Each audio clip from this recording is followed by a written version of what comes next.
preparations are underway. From day one, we knew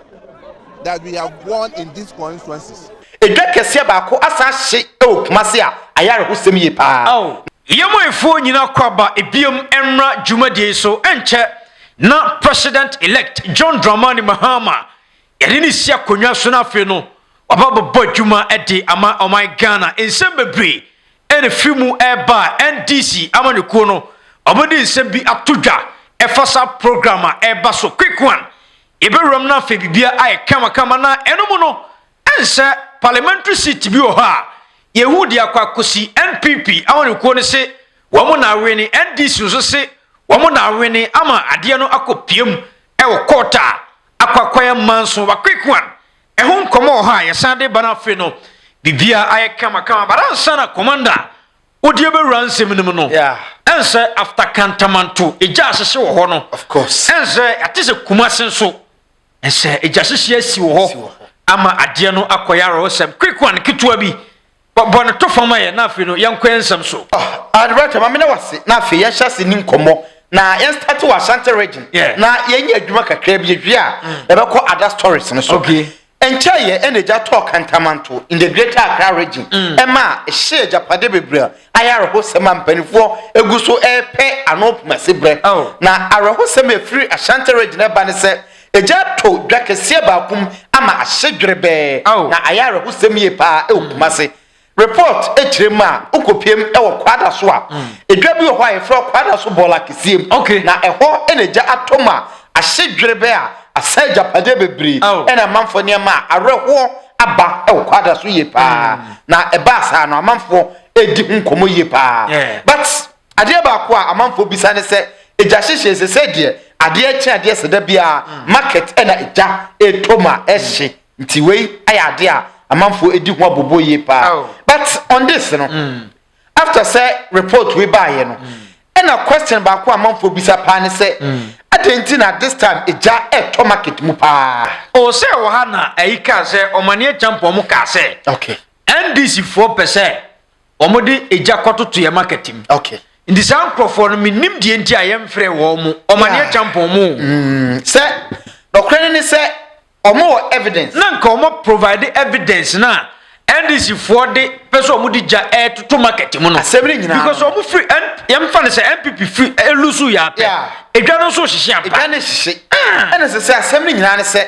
ye ka ohia ne komasem every day ade cha desa ye hye nkrofo dwatri nti asebri nyina ne se obi a wagina bonte aka se we will prove asamasi pese okodi bone no yem fra sa nipa no na onkyere ye ni nyina so nti o se asamasi na ekodi bone na yenyina so nchi nipa kura odi sa bone no because me suspect bibi e wo mu say yo hamatan mu e pesi nti se eja to ba bia anka enya ade e boro so bada asem ni nyina ne say e de ne be sinti a e pebre e ye market nko a ne jetom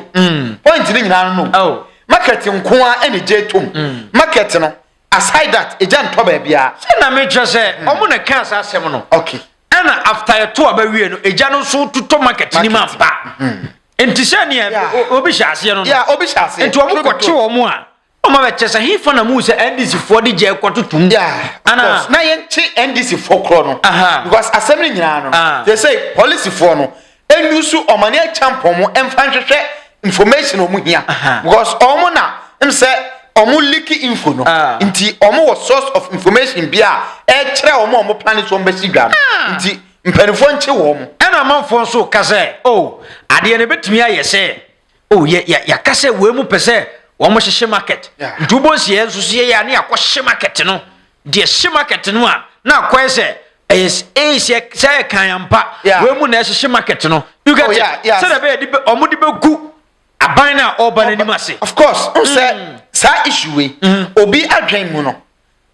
me ne obi di nkomo enra o ka kire me say the way market hyehye no ono what say o mo say NDC for say on be hyehye nti o mo wi ni ye o ma sha say hyehye dwa ene o mo ntwa 4 years nwie no na edwa ban na aka nti this statement no e kire say ama atonkrofo bitrim nti o mo lead hyehye dwa meaning say deliberate being or NDC ni or NPP ni no shada okay ye nyama president elect sa kamre ni kakra bi on the 70th year di ebia after eno no sankrofo ni nyina no obehodi wo mo responsible obefishi wo mo out anti ye hwese Mahama ba okay sankrofo ni nyina no bi obetimi aye bibi you get it yeah of course but we dey ha adwen pa but e be sre adwadifo ni se but dey ha adwen so ni se adwadifo ni bebrade san o mapon nti anwumere ene anadwena omo pon ko ni o mapon ko e na sansa moni koso enye sare ke be sre se omunya vigilant but obeya kwa kosisen asem ni nyina no na away from that na eni nkomofofo se court ho huru court ai she papa ni nyina ne se okopiem ewo Accra High Court wa encheye ena NPP de omonsem ekokodan Accra High Court ema court ebuama NPP se yenkonkoye recollection any redeclaration of parliamentary seats ema ye 7 edema wo after that NDC so dey asem no kopiem Supreme Court ema Supreme Court esan dane enkoye ne mu 9 se bebi a omudi nkan declare ye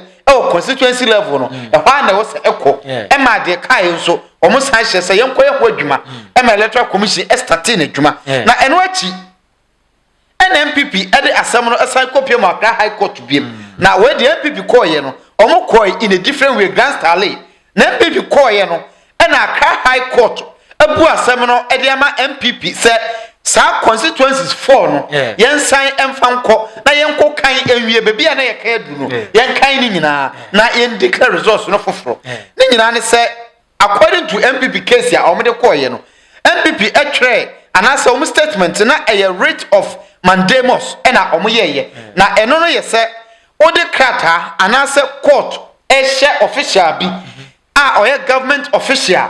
say onko deliver the duty adwuma bi a eye government official duty say oye na wanye na court ahye ne say koye say adwuma no ana say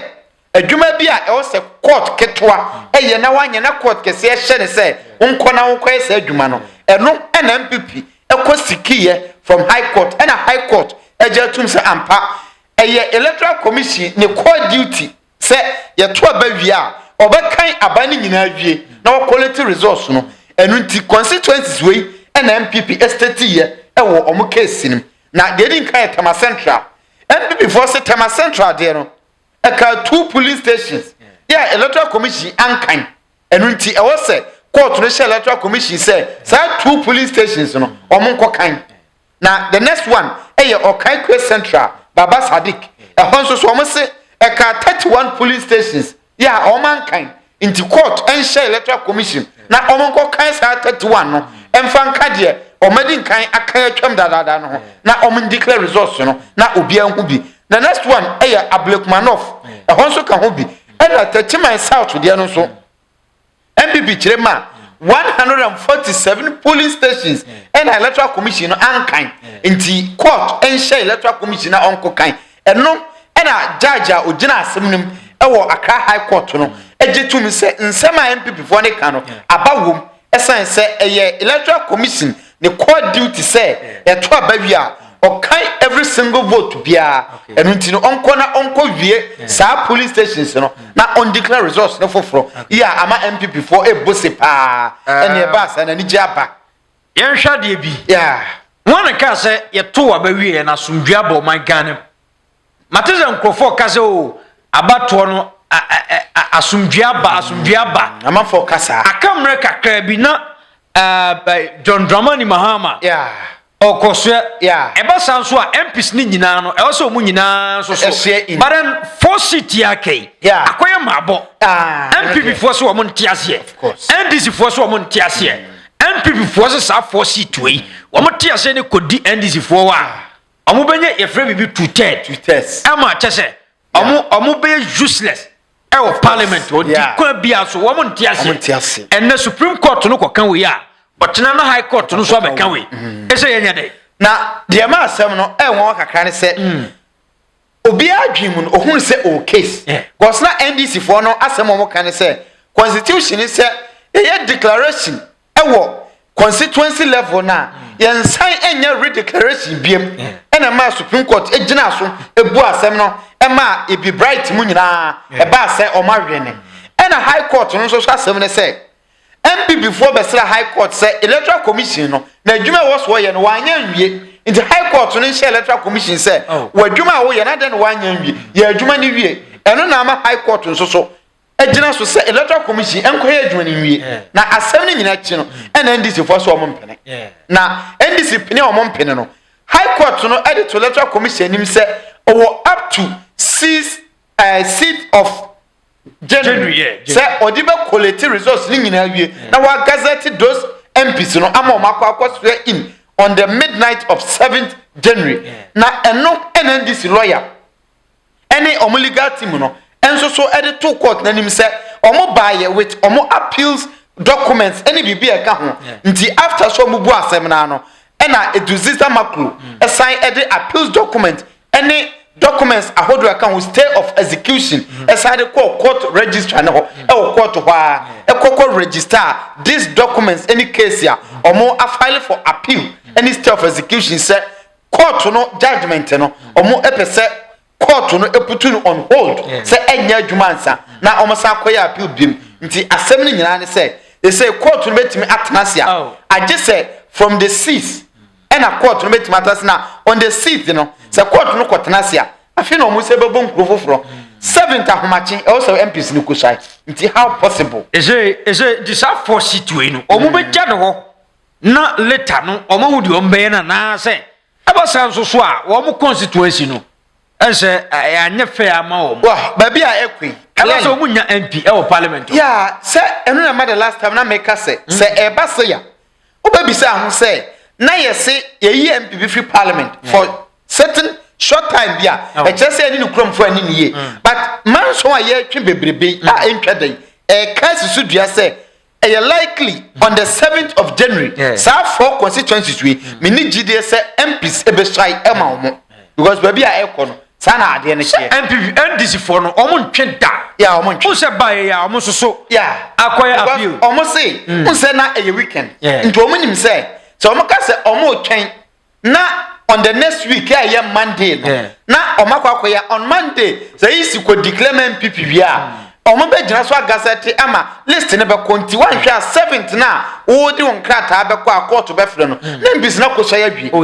enti omo kɔ no no must prepare for appeal any stay of execution yes akata no so dan nkyɛn nti so edi asɛm no wie na mfevo omo pɛ na omo de no so atom saa na omo kɔyɛ nti ɛkyerɛ sɛ ɛsɛ manso na ɛna yewo ma yɛ twe na mekwa me ntiase obi ti sɛ ano dompre adenti ne wo sɛ ano dompre the constituency say ne yebu afu no no oma to abatia no say you get it oye una wa party e wa ban enti sika no mu hwia bia mu fa nya dwuma mu constituency na at the end no wo mu to aba ne mam boom boom mu hwia sika na mo di nti later no Ghana for to abatia mo hwede mu gina kota mo ye because the shock me kakra ne say ade ba kwa na obi e kan say in this constituency no I think Tema Central 2020 na the gap between NPP NDC na eson one of the constituencies na gap no ekọ 20,000 that's a gap net ma bana afei ya bobo wie ne send this awe ne afei NPP before akotwe manso say o man we ni seat no with less than 200 votes na etwetwe aso say seat ya na NPP pa mutime we ni over 20,000 in just 4 years pe afei they more pay for 200 votes let us say something went wrong na me kase ayana me ferema NPP for no sa because party awowa ban o na atikuro ni mu wa ma hoho fiabontin ene wa ba be ku wa ne wa be ku wonu wa ku wan se dan fani pa ma o all the resources suggest wa o bibia hoho ne wa ba be ku ama ase ade na ko say we na weni ene so sa dia basa hoho na weni o ene se si akra no upon everything ade ba ko a efeve NDC bebrebe ne se san konya we nyina kwa MPP ho a NDC nkonya na still they will have about 181 seats independent for no omo align no ho with NDC still ebe NDC 185 omanya still over 2/3 nti ama ade we na me hu ni se time bebrebe a ye waste anyone hwa ye badwie no ebe kwa rerun e wo nkro ni bi so on hwa be we ni akoto aba ni bi foforo so we dey say akoto ebe hard because one of the constituencies MPP for say omo ewo results no but results na wo mo no omo any hard copy nti soft copy no mo wo na NDC for no so argument ne say mo soft copy the data na bet ma say mo na ma enter data na mo edit na mo yi bi afrim nti omo pe hard copy na egu pin sheet so no nti a whole lot of situation ye badwie no ebe kon we nyi we die ni we nti we yase at the end of the day ye be twa enkongusi aka but you waste time you waste resources but at the end nyina so no say baby no creda no ye mpanto nti say ye be twa ama akwakosi afempo a eduru baby a ye ne practice ni nya adwen na omontwe na ye hu nipa legally ene no kremu no akonya ne ye ne dia say NDC for so monti ase you know you heard it be kwakosi yeah of course I come but as a Jumadie no so no President elect John Dramani Mahama the amanfo ahwe ni mu ache no of course as emena ka ketua bi but NDC for no mo boabo mo hu na NDC for no omo aggressive won say omo shadows no omo be start no omo say fasting and prayers omo wie ya na concert ebe toa so any ade but eno na me ka ho asem Stone Boy omo drop Stone Boy omo Stone Boy fiso of course Ghana for ebi mo kansem ebi mo se ye ebi mo se enye but mesra NDC for say power na wo ma hwene no wo mo nye careful say wo ma nye careful na ekoye se NPP for die na bia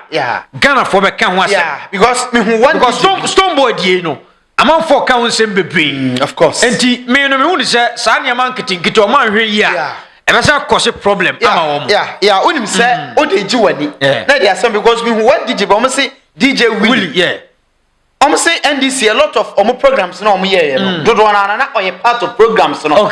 kura ko DJ boa wo nti event na nkasa dure no ani je ne de no omo amfre no nti ama no so odi yawo e wo mo say omo ntimi mfre obia bara sebele ne say bara so mo frɛ no nipa bi wo hɔ a you should understand say ohia say obabi entimi ma sesenka NPP na we ne ya obiri say Kempaluta of course ana ori amfa say Dina Samoa obeko na oma drop no you get it obeko ntino Willie die no na ye ka ba Stone Boy die no die Stone Boy die no so nchemu be na wate Stone Boy die no nkomo a free NDC for no camp eba anie nkomo no nyina ne say NDC for no so bi akodi nkomo say timer omokoye omo last rally ewo Accra no omo tomo sa first Stone Boy ni di nkomo say ka omo perform ewo rally na se ema Stone Boy ene omo di nkomo kwati pa ema ne convince omo say e likely say obeba omo ahu de na Stone Boy san be ka kire omo so ontumi ma na akaka kra bi ama program no so duru na je say Stone Boy e dada o makwani 20 for no tina fans ne so omo mpene ya ma NDC for fans ne hu ni say Stone Boy time omo hia ne pass omo ne be twe crowd no wa ma odane na chima omo ena me hu nkofo bi wo TikTok obi ti say obi ti robust okay guy bi obonyuma NDC ekoi pa na ono so ka bibi say wo man frɛ no ena say no makofo Stone Boy ti ade no ense ti obi hu ni say ordinary monyam ato ho ama a certain political party eduru dia dane dia mu jane fie akofa obi a odane na chima am say ontimi because e bia that time no na Stone Boy adweye ne ntanta because e political asem na ye can politics say okogina NDC stage so na ye to abawie na NDC anwene a e be say ma manfo kra badwen say odo ho kobo NDC ene ye pe oba bi fa a whole lot of issues enti say Stone Boy twen ho na o ma ntwom ho de edu de da omo no mdo mbuhye no omo na so frɛ omo sa na NDC fo ni bi ene omo ye adwuma NDC no ehu no but at the end of the day wo say ankasa na nse ba me de na me ye yi ni say bibisa na of course ka Stone Boy issue yi omo de babontin asa be ye dudu me kwa Stone Boy fans no so no e den omo so be ka say o be wase na mu yi on omo say e ya ntufo ni bi kura because we amanfo ehwe din say ntufo bi twe omo ti ho a amanfo de no be ye asem ka say na ntufo wenti ene bi amama Stone Boy ama but ade ne say wo ya ade a untumi enye to satisfy obia but eya make sure say one satisfy obia mpo a create extra problem asem ni nyina no we just a common advice to you nyina sansam no de betwa mu keke but then As a transition team, no. Yeah. As a omudi in Sembia Tuga. Of course. To the Uncle Hemra, now, me say bar. Commander de Munchi Munina Beba. As you may be aware, preparations are underway for the inauguration, or if you like, swearing in of the president-elect. And for the avoidance of doubts, and so that we keep the Ghanaian public informed and updated on preparations and arrangements so far, this briefing has been organized so that anybody who is interested in this ceremony would know exactly what is happening and what is required. As you can see behind me, preparations for the grounds itself are underway, and we expect that a beautifully created venue for this important and historic occasion will be ready in time for the event to take place. Now, this event is historic for many reasons, because not only will a former president be returning to the presidency, we will also have the first ever female vice president inducted into office after the receipt of a historic mandate from the good people of Ghana. Now, in order to ensure an orderly and well-organized event, 3 zones have been created within the Independence Square for the ceremony. I need to remind the public that this ceremony is a parliamentary session, and that means that Parliament will be relocating its sitting from Parliament House to this square for the swearing in. So at all material moments,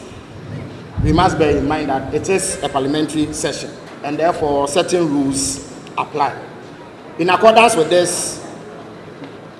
the enclave for the parliamentary sitting will be totally cordoned off, and access to this cordoned off area will be strictly by invitation. I need to repeat, you gain access to the cordoned off area only by invitation. And I wish to remind members of the public and invited guests that they will not be allowed to enter the swearing-in area without presenting appropriate invitation cards. This is extremely important, and it has been done to ensure that there is no unfortunate mix-up and that the event is not disrupted because of unwarranted movements. Now, this applies to all categories of invited guests, except the outgoing president and vice president, visiting heads of state, visiting vice presidents, and visiting speakers of parliament. The second zone created for this purpose is in the stands, which is on the left and is known as the ministry's area stand. On the right is the OSU area stand, and these are open to the public. Adequate security arrangements have been made in order to ensure safety and to ensure that guests are seated in an orderly manner. In addition to this, and to create opportunity for as many people as possible to be part of this event, large LED screens will be installed to ensure that those who do not gain access to the immediate environs of the swearing area are able to witness the event. Now, the stand to the immediate right of the Independence Act, this act I mean, has been reserved for hundreds of our colleagues and, in the media and reporters who have been accredited to cover this event. Now, all necessary facilities will be made available to ensure that your coverage is smooth. And as indicated earlier, access to the swearing-in area will be by invitation only. Now, accredited camera operators, photographers, protocol officers, ushers, and security personnel will be positioned at designated locations to perform their duties and assignments. Now, guests are expected to be seated by 8:30 a.m. on the day in question, which is Tuesday, January 7th, 2025. Immediately after that, members of parliament and other invited guests will follow. The Speaker of Parliament will arrive, and upon doing so will escort the President-elect and the Vice President-elect to the chamber, which in this event is the cordoned-off swearing-in area. Remember that I have indicated that this is a parliamentary session, and proceedings are expected to commence at exactly 11 a.m. Now, the Ministry of Foreign Affairs, the Ghana Immigration Service, the State Protocol Department, and the various security agencies are collaborating with the various missions and international organizations to coordinate the arrival and the extension of courtesies to all foreign guests and visiting heads of state and governments. There will be a welcome party at the airport for arrival and departure ceremonies. Now, as of now, 10 heads of state, 2 vice presidents, 1 Speaker of Parliament, 2 former presidents, and a host of heads of international organizations, including the Commonwealth, the African Development Bank, and others, have confirmed their participation. Now, as and when more guests confirm their participation, we will make this known to you. So it is entirely possible that these numbers will increase. Now, in terms of security, in order to create a congenial atmosphere and ensure the orderly movement of persons to and from the square, certain security arrangements have been made. And I need to apprise the Ghanaian public so that they are mindful of it and note it to inform their movements. Now, the following roads within Accra will be temporarily closed to vehicular traffic and will be reopened immediately after the event. Now, the 28th February road from the SEPS headquarters to Castle Road Junction will be closed to the public. The Osu Cemetery traffic lights on the local street will also be closed. The Castle Road from the AU Circle to the Osu Cemetery traffic lights will also remain closed during this event. The Starless 91 road will be closed at the Ministry's traffic light intersection. Now, traffic from the 28th February road emanating from Laboni, and Osu toward the Central Business District will be diverted to the Salem Avenue traffic lights at the Castle traffic lights to link up with the Oxford Street. Traffic from the John Evans Atamils High Street towards the Black Star Square will be diverted to the Liberia roads at the SEPS headquarters traffic lights and then to the National Theatre traffic lights intersection.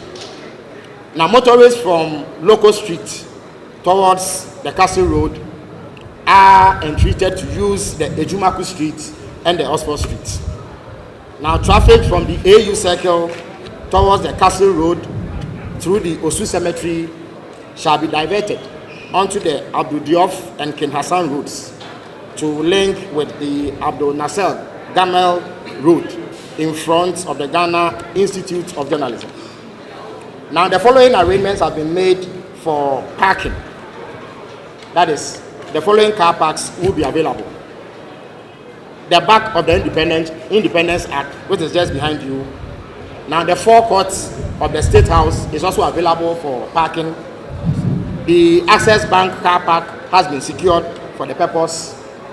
The Osu Cemetery car park, the Ministry's area is also available for parking. The Ministry of Food and Agriculture car park, the Marine Drive football park, and the Efua Sutherland car park. Now, I need to stress that no vehicle would be allowed to park at unauthorized places or allowed to drive through any of the roadblocks. So please bear this in mind and cooperate with the security agencies who will be available to enforce these arrangements. Now, traffic police officers will be on hand to direct and assist motorists to appropriate car parks and diverted routes. To ensure effective traffic flow, towing cars will be available to tow abandoned, broken down, or wrongly parked vehicles. And motorists are reminded to bear this in mind. The likelihood of having your car towed away is quite high. if you happen to park in an unauthorized place. Now, motorists are further advised to note that these arrangements and alternative routes have been made, and therefore, before they leave home or wherever they come from, they must bear this in mind. Once again, I urge the general public to cooperate with the police to ensure effective arrangements before, during, and after the program. The police, as usual, will be courteous but stern in order to enforce these arrangements for a smooth swearing in. Now, arrangements have also been made for the media and other communications purposes. Through the Ghana Journalists Association and through the Ghana Journalists Association, the Communications Subcommittee has received over 700 applications for accreditation. Now, in accordance with international best practice, as is the case with coverage for global events and other high-profile events internationally, and in consultation with key broadcast media organizations, television content will be produced centrally. And this is designed to help reduce the number of persons accredited within the swearing-in area and the inner perimeter. Accordingly, in addition to camera operators who will be accredited for live TV production, a number of other camera operators and still photographers will be given access to the inner perimeter or the restricted zone. They will be positioned to have access to arriving VVIPs, the swearing-in podium, and the inaugural speech. Persons accredited for this restricted zone will not be allowed to move around or loiter within the inner perimeter. Camera crews accompanying heads of state will be given special accreditation in consultation with national security and restricted to the same restricted zone. Kindly note that all accredited media personnel will be screened to confirm their identity based on the corresponding pictures on the scanner, and this is designed purely to ensure that security arrangements hold. Spaces have also been provided for broadcasting houses that intend to hold live discussions on the grounds. And many of you, we are aware, have already inspected these spaces. Please note that access to these locations will not require accreditation, and you can walk by the stands to access your locations. However, you must have a valid accreditation or invitation card to enter the recording area. Now, I need to repeat that for production, on the centralized TV production, a clean feed will be provided for all TV stations and channels. Oh, Commander! Yeah. As a NDC, I'm on your corner, woman, you're brave. Yeah, now, a man for Casse, Mr. Felix of Usukwache, they're quite likely so no obey information minister. Hey, because said man peninum comobia or no and about the DPPA. Man for this uncle, name say, I'm on for Casa Samij and Finnaben deputy. The deputy. Well, a possible, we be a bit messy. But I'm on for Casa Mahama, ministers no. Opa o year sa deputy no. O hwe man the ministers na do so do. Oh yeah, na say true be told. Me da bia me ka say ministers no. Omo secretaries, omo personal assistants. Nti eduru ba bia secretaries na omo ne omo ye adwuma no. Yemfa omo a omo areche the higher standard na omo nya adwuma ne ma wo mo. Na yenyi deputy sem no ensi nchan ba bi na yemo adwuma. Na Felix Ofosu kwache na semyem say ne tofon bom nyina. And say inauguration ya ye ba ye on the 7th of January no. And na all chirechirem said the program no be sia kone nhyehyeye a wo maye said the be ya okwa ade no enkoe wani so see one time bia na said ye nyina ye nim no parliament ebesue in ansa na mampani asue in enunti Black Star Square wha program no be koso no omo move parliament e do ma free parliament house ho e do ma ba Black Star Square nti stage na omo mount no omo at one stage ma parliamentarians na hwa de strictly by invitation say uni invitation umra that sector hono no hwa de enyo obi a ne be ko ho na eno achi omo ebenya other stance left and right ho na be hwa de fo na ye kobo ye nya kohoma no ye nso ye be kwa kogu na aside that unse omo adinkan di nkomo kire se drones enko ho ne ade nti sade ebe ya amanfo benya clear views ene ade no omo edi screen ahodo ebe bobo inside ho sade ebe ya wo ho a ubehu event na ekoso no wabra umura bebi a MPs no woni ade nyina no ubehu hostings now finally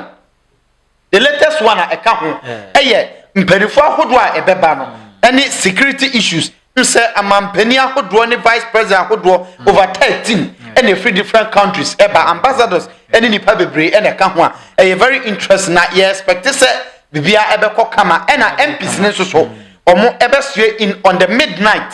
of 7 January lecture say ahomache 12 na MPs no ashase a omo eba be di dwuma na se omo in me makase o ye Ghana ni nko a say yi president fufo say ya of course the only thing na obetimi aye as oman ba pase odo mpai bo beta na chi en wo hye ne bad da en kasa me MPP ni enti me wo hye se NDC fo mra no mo maye adwuma no oman no ho ntoye en kasa me ye CPP ni enti me wo hye NDC bad se omo maye adwuma no mo feli da bi bare so mo ba na 4 years ni du na ne ma bi nkoyi a I was here complaining. Of course. You get it? Because Nana do ba. Yedi empire bo nyina ta na chia. One man who kwan amanya me amfana nya dwuma obe feli ye no.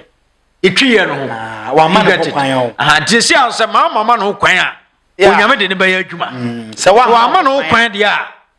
Ebetwa ye no. Ghana fo be di na. Yeah, of course. And a tribute to the kind of sanity because say you obi mampani a he is steering the affairs of the country. Upe when you could test and the best thing about man say, Odo support your man and the US US for M sorry Mekase a political party and a building chrono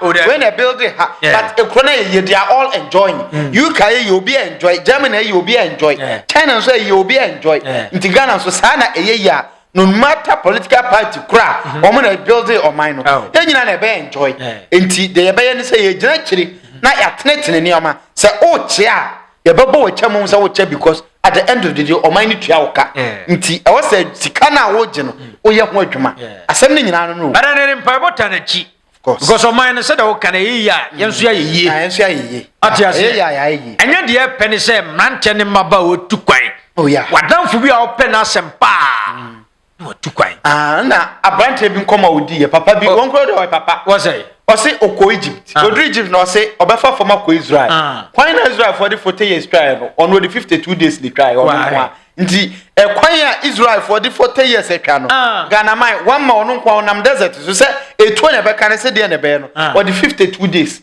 e de nante from free Egypt ko Israel na kwa bi no obi ahihya wade omo be wade se UK chance biama no